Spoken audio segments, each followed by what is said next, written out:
No government institution in the U.S. is more clearly owned by you, the taxpayer, than the IRS. Most of us actually write checks directly to the IRS every April.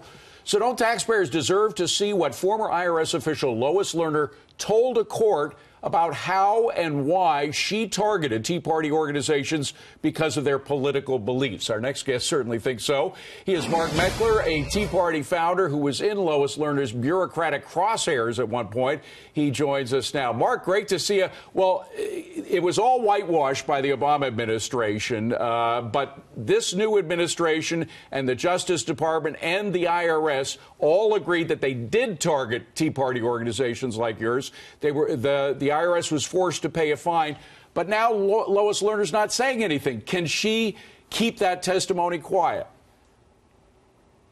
Well, she filed a motion to try to keep that testimony quiet. It's the height of irony.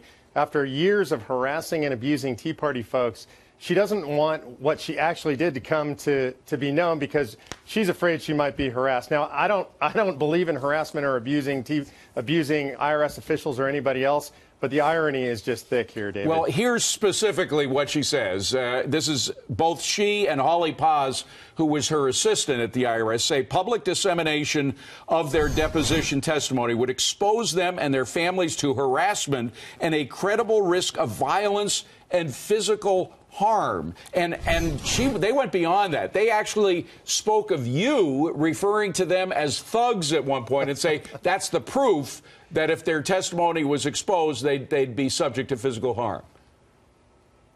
Yeah, well, indeed, I did call them thugs. They behaved like criminal thugs, not like government public servants. And so I think it was a deserved comment. But the reality is this. They don't want people to know because what they did is so bad. They must have said something on the record in those depositions that'll make people angry, and they're trying to keep that secret, and that's outrageous. Do you have any information about what it is that she or her assistant said? We don't have any specific information, but we know from the litigation, and we know from Attorney General Sessions said when he announced the settlement that the IRS did indeed target, that she was personally responsible for the targeting, failed to inform her superiors. So it must be some relatively inflammatory stuff if she's scared about it being known by the general public. You know, it wasn't just the Obama administration that sort of whitewashed what she did.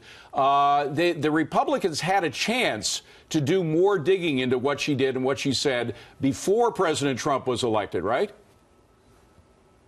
I absolutely agree with that. Look, Congress, in my opinion, and this issue has been entirely useless. They provide continuing oversight of the IRS.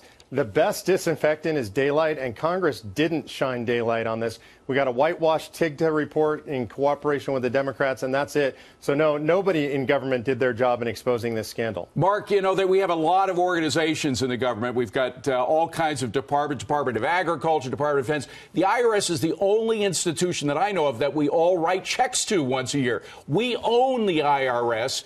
We own her testimony, don't we? We should. To me, it's outrageous. So you know, over $4 million spent on this litigation. Every step of the way, the DOJ and the IRS dragged their feet in this litigation. They don't want the American people to know what they did. They don't believe that they serve the public. They believe that they rule over the public. And that's why we're fighting for the dissemination of this information, because the American people need to know if we're going to prevent it from happening again.